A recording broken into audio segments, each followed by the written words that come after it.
তুমি তোমার চ্যানেলে ভিডিও আপলোড করার সঙ্গে সঙ্গে কি 100 ভিউজ পেয়ে যাও, তাহলে কংগ্রাচুলেশনস, তুমি ইউটিউবে সাকসেস হতে চলেছো। যদি তুমি ইউটিউবে খুব তাড়াতাড়ি গ্রো করতে চাও বা সাকসেস হতে চাও, তাহলে তোমাকে যেটা কাজ সর্বপ্রথমে করতে হবে সেটা হচ্ছে তোমার কম্পিটিটার্স যারা রয়েছে তাদেরকে তোমাকে ফলো করতে হবে। তোমার কম্পিটিটার্স যে ধরনের ভিডিও দেয় এবং অডিয়েন্স যে ধরনের ভিডিও দেখতে পছন্দ করে, সেই অনুযায়ী তোমাকে ভিডিও অন্তত 50 থেকে 60খানা ভিডিও বানাতে হবে। ইউটিউবে খুব তাড়াতাড়ি গ্রো করতে চাইলে তোমাকে তোমার কন্টেন্ট খুব সোজা এবং সহজভাবে মানুষের কাছে প্রেজেন্ট করতে হবে। ইউটিউবে তুমি যখন কাজ করতে এসেছো, তাহলে তোমার খুশি মতো ভিডিও বানালে কিন্তু হবে না। অডিয়েন্স যে ধরনের ভিডিও দেখতে চাইছে, যে ধরনের কন্টেন্ট তারা দেখতে চাইছে, সেই ধরনের কন্টেন্ট তোমাকে ইউটিউবে প্রোভাইড করতে হবে, তবেই কিন্তু তোমার ইউটিউবে সাকসেস খুব তাড়াতাড়ি হবে। তো বন্ধুরা, ফাইনালি এবার চলে আসি যে তুমি ভিডিও আপলোড করার পরে যদি 100 ভিউজ তুমি পেয়ে যাও, তাহলে তুমি তোমার চ্যানেলটা একটা ভালো জায়গায় রয়েছে, এটা তোমাকে বুঝতে হবে। তুমি জাস্ট স্টার্ট করেছো আর 100 লোক তোমাকে প্রথম থেকে ভালোবাসা দিচ্ছে, তাদের ভালোবাসা তুমি পাচ্ছ, এটা একটা বিশাল বড় পাওনা। অনেক ইউটিউবার রয়েছে যারা 3-4 মাস কাজ করার পরে 100 ভিউজে পৌঁছাতে পারে না। তাহলে তুমি তোমার চ্যানেলে 100 সাবস্ক্রাইবার পাচ্ছ। এবার এই 100 সাবস্ক্রাইবারকে কাজে লাগিয়ে তুমি তোমার চ্যানেলকে নেক্সট লেভেলে কীভাবে র্যাঙ্ক করাবে, এর সমাধান আজকে এই ভিডিওতে রয়েছে। আমি প্রথমেই বলে দিচ্ছি, আজকে 4টি বিষয় আমি এখানে কভার করবো। সেই 4টি পয়েন্টের মধ্যে শেষের 2টি পয়েন্ট তোমরা কিন্তু মিস আউট করবে না, তাহলে কিন্তু কোনো কিছুই হবে না, ঠিক আছে? কারণ শেষের 2টি পয়েন্ট খুবই ইম্পর্টেন্ট রয়েছে। একটা ভিডিও তুমি কিভাবে ভাইরাল করবে বা তোমার চ্যানেলকে নেক্সট লেভেলে কীভাবে রান করাবে, সেটা কিন্তু এই শেষের 2টি পয়েন্টের উপরে ডিপেন্ড করে। তো বন্ধুরা, বেশি কথা না বলে সর্বপ্রথমেই আমরা চলে যাবো হচ্ছে পয়েন্ট নাম্বার 1-এ। তো বন্ধুরা, পয়েন্ট নাম্বার 1 হচ্ছে টার্গেট ইউর কম্পিটিটার্স। তুমি যখন ইউটিউবে এসছো, তোমার যেই চ্যানেলের ক্যাটাগরি রয়েছে, সেই ক্যাটাগরি অনুযায়ী যারা ইউটিউবে অলরেডি সাকসেস রয়েছে, তাদেরকে তোমাকে ফলো করতে হবে। ফলো করে তাদের যে পপুলার ভিডিওগুলি রয়েছে, সেই ভিডিওগুলো অন্তত তোমাকে 50 থেকে 60খানা এরকম ভিডিও বানাতে হবে, যেগুলো তাদের পপুলার ভিডিও রয়েছে, সেই টপিককে তোমাকে কভার করতে হবে। তাহলে তুমি দেখবে খুব দ্রুত এবং ঝড়ের গতিতে তোমার চ্যানেল কিন্তু র্যাঙ্ক করবে ইউটিউবার, এবং তুমি তাড়াতাড়ি ভাইরাল হবে।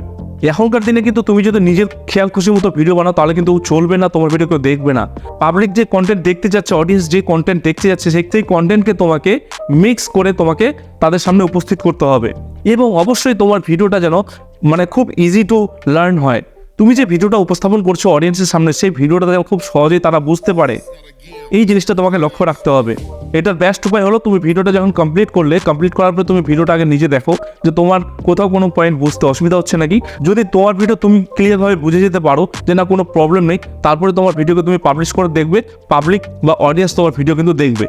বন্ধুরা, 2 নম্বর পয়েন্ট হচ্ছে তোমাকে দেখতে হবে যে তোমার অডিয়েন্স কোন কোন চ্যানেলগুলিকে ফলো করছে, কোন কোন চ্যানেলের ভিডিও তারা বেশি বেশি করে দেখছে, সেই সব চ্যানেলের ভিডিওগুলোকে তোমাকে রিক্রিয়েট করে বানাতে হবে তোমার মতো করে। কারণ তুমি যদি তোমার অডিয়েন্সের টেস্ট না বুঝতে পারো, তাহলে কিন্তু ইউটিউবে তুমি কখনোই সাকসেস হতে পারবে না। ইউটিউবে যখন তুমি আসো, তাহলে তোমার অডিয়েন্সের টেস্ট বুঝে শুনে তোমাকে ভিডিও বানাতে হবে। তার জন্য তোমাকে এটা অত্যন্ত গুরুত্বপূর্ণ হয়ে যায় যে তুমি দেখো তোমার অডিয়েন্স কোন কোন চ্যানেলের ভিডিওগুলোকে বেশি করে দেখছে, এবং তুমি এটা কীভাবে আর কোথায় দেখবে যে তোমার অডিয়েন্স কোন কোন চ্যানেলকে ফলো করে, এটা আমি ভিডিওর পরে বলছি। তো তোমরা ভিডিওটাকে শেষ পর্যন্ত দেখো। তাহলে তোমার অডিয়েন্স যে চ্যানেলগুলিকে ফলো করছে, সেই চ্যানেলের ভিডিও নিশ্চয়ই তারা বেশি বেশি দেখছে। এবার সেই চ্যানেলের ভিডিওগুলিকে তোমাকে রিক্রিয়েট করে বানিয়ে লোকের সামনে প্রেজেন্ট করতে হবে, বাস এটুকুই করতে হবে। বন্ধুরা, 3 নম্বর পয়েন্টে হচ্ছে তোমাকে দেখতে হবে যে তোমার অডিয়েন্স কোন সময়ে বেশি অ্যাক্টিভ থাকে বা অনলাইন থাকে। এটা তুমি কোথায় দেখবে সেটাও আমি বলে দিচ্ছি একটু পরে, তোমরা জাস্ট ভিডিওটাকে ধৈর্য সহকারে দেখো। কারণ ইউটিউবে কিন্তু যে কোনো সময়ে ভিডিওকে পাবলিশ তুমি করতেই পারো, তাতে কোনো প্রবলেম নেই। বাট তোমার অডিয়েন্স যে সময় বেশি অনলাইন থাকে, সেই সময় যদি ভিডিওটাকে তুমি পাবলিশ করো, তাহলে তোমার ভিডিওটা ভালো একটা বুস্ট পেয়ে যায়, একটা র্যাঙ্ক পেয়ে যায়। বুঝতে পেরেছো? এই জিনিসটা কিন্তু বড় বড় যারা ক্রিয়েটার রয়েছে তারাও কিন্তু ফলো করে। ইভেন আমিও এই জিনিসটা ফলো করি যে কোন সময় আমার অডিয়েন্স বেশি অনলাইন থাকে, সেই সময় আমি আমার ভিডিওটাকে পাবলিশ করে দিই, ফলে আমি রিচ মোটামুটি ভালো পেয়ে যাই। বন্ধুরা, 4 নম্বর হচ্ছে তোমাকে এটাও দেখতে হবে যে তোমার অডিয়েন্স কোন কোন ভিডিওগুলিকে বেশি করে দেখছে। প্রথমে যে 2 নম্বর আমি পয়েন্টটা বললাম, সেটা হচ্ছে কিন্তু চ্যানেলের ক্যাটাগরি ওয়াইজ। এবারে আমরা যেটা বলছি সেটা হচ্ছে ভিডিও ওয়াইজ, এখানে যে কোনো চ্যানেলের ভিডিও তোমার আসতে পারে, ছোট হোক বড় হোক, যে কোনো চ্যানেলে আসতে পারে।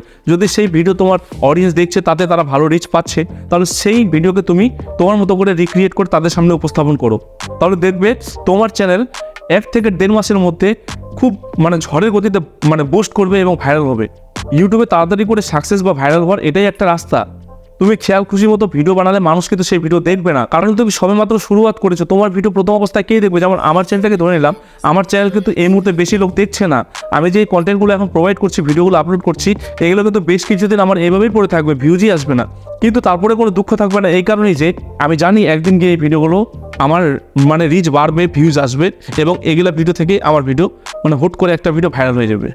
তো বন্ধুরা, এই 4টে পয়েন্ট যে আমি বললাম, যে তোমার অডিয়েন্স কোন চ্যানেলগুলোকে ফলো করছে সেটা তোমাকে দেখতে হবে, কখন তোমার অডিয়েন্স অনলাইন থাকছে সেটা তোমাকে দেখতে হবে, তারপর তুমি হচ্ছে তোমার কোন কোন ভিডিও তোমার অডিয়েন্স বেশি দেখছে সেগুলোকে তোমাকে দেখতে হবে। এটার জন্য যেটা করতে হবে, চলে যেতে হবে তোমাকে ওয়াইটি স্টুডিওর মধ্যে।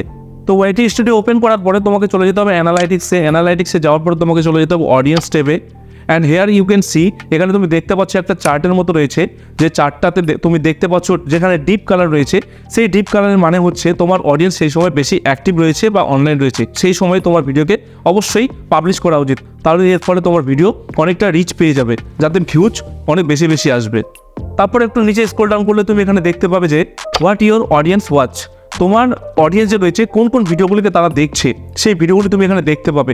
সেই ভিডিওগুলিকেই তুমি তোমার মতো করে খুব ইজিভাবে তাদের সামনে বানিয়ে আপলোড করে দাও। তাহলে কী হবে, তোমার ভিডিও কিন্তু তাদের সঙ্গে র্যাঙ্ক করবে। যাদের ভিডিও অলরেডি র্যাঙ্ক করছে তাদের সঙ্গে তোমার ভিডিওটা মানে অ্যাটাচ করে যাবে, তাদের ভিডিওর নিচে তোমার ভিডিওটা সাজেস্টে যাবে। তারপর একটু স্ক্রল ডাউন করলে আমরা নিচে দেখতে পাবো যে কোন কোন চ্যানেলগুলিকে আমাদের অডিয়েন্স ফলো করছে, সেই চ্যানেলগুলিকে আমাদেরকে ফলো করতে হবে এবং তারা যে যে ভিডিও বানাচ্ছে বা কন্টেন্ট মানুষের সামনে উপস্থাপন করছে সেই জিনিসগুলো আমাদেরকে করতে হবে। বা তাদেরকে যদি আমি ফলো করি তাহলে কী হবে, আমার গ্রোথটা খুব তাড়াতাড়ি বেড়ে যাবে, মানে গ্রোথের সম্ভাবনাটা ইজি হয়ে যাবে। তো সেই কারণে আমি বলছি যে এই পয়েন্টগুলি যারা ফলো করেছে তারা কিন্তু অলরেডি ইউটিউবে সাকসেস। এবং এই ট্রিকটি আমি আমার ফ্যাক্ট চ্যানেলে অ্যাপ্লাই করেছিলাম, তো ফ্যাক্ট চ্যানেলে আমি মোটামুটি সাকসেস ওখানে পেয়েছি। এবার এই চ্যানেলটিতেও আমি অ্যাপ্লাই করছি। এতদিন আমি একটু ব্যস্ত ছিলাম, ভিডিও বানাতে পারছিলাম না, বাট এখন থেকে আমি ডেলি ভিডিও দেওয়ার চেষ্টা করব এবং ডেলি এই পয়েন্টগুলিকেই কভার করার চেষ্টা করব। দেখো বন্ধুরা, আমি যে টিপসগুলো বলছি তোমাদেরকে, এই টিপসগুলো কিন্তু অর্গানিক টিপস, মানে ইউটিউবে তোমার গ্রোথ তো হবে বাট রাতারাতি তুমি ভাইরাল হয়ে যাবে না, ধীরে ধীরে মানে সিঁড়ি পেয়ে তুমি আস্তে আস্তে তোমার চ্যানেল কিন্তু উপরের দিকে উঠবে। ঠিক আছে, রাতারাতি ভাইরাল হওয়ার জন্য মানে ভাগ্য লাগে, যেটা সবার কাছে নেই, বুঝতে পেরেছো? তাই তোমাকে মেহনত করতে হবে এবং অর্গানিকভাবে তোমাকে এগোতে হবে। এবং সবার শেষে বলবো বন্ধুরা, যে তোমরা ইউটিউবে যতই কাজ করো না কেন, চেষ্টা করো ফেস ভ্যালু বানানোর। ঠিক আছে, ফেস ভ্যালু যদি না হয়, যতক্ষণ মানুষ তোমাকে চিনবে না, জানবে না, ততক্ষণ মানুষ তোমার ভিডিও দেখবে না। ঠিক আছে, ততক্ষণ মানুষ তোমার কথা শুনবে না। ফেস ভ্যালু বলতে আমরা যেমন মনোজ দে সবাই চিনে, কে না চেনে তাকে সবাই চেনে। ঠিক আছে, আরও বড় বড় ইউটিউবার রয়েছে, রোহান নাগ, মানে এরকম বড় বড় ইউটিউবার অসংখ্য ক্রিয়েটর রয়েছে যারা already face value brand value বানিয়ে রেখেছে। বাট তোমরাও তো পারবে, আমরাও তো পারবো, কিন্তু আমরা সেই রাস্তাটা জানি না এবং সেই রাস্তাগুলো আমরা ফলো করতে চাই না। তো অর্গানিকভাবে তারা আজকে গ্রো করে এই জায়গায় এসছে, আমাদেরকেও অর্গানিকভাবে গ্রো করে সেই জায়গায় যেতে হবে। তাই জন্য বলছি যে ফেস ভ্যালু অবশ্যই বানাও, কারণ face value is the most important on YouTube বা যে কোনো সোশ্যাল মিডিয়া। ঠিক আছে, তো আজকের ভিডিও এই পর্যন্তই ছিল। আশা করছি ভিডিওটা তোমাদের ভালো লেগেছে। ভালো লাগলে একটু লাইক এবং বন্ধুদের সঙ্গে শেয়ার করে দেবে। আর অবশ্যই আমি রিকোয়েস্ট করছি তোমাদের কমেন্ট অবশ্যই ভিডিও নিচে ছেড়ে যাবে। দেখা হচ্ছে পরের ভিডিওতে। সবাই ভালো থাকো, সুস্থ থাকো, ধন্যবাদ।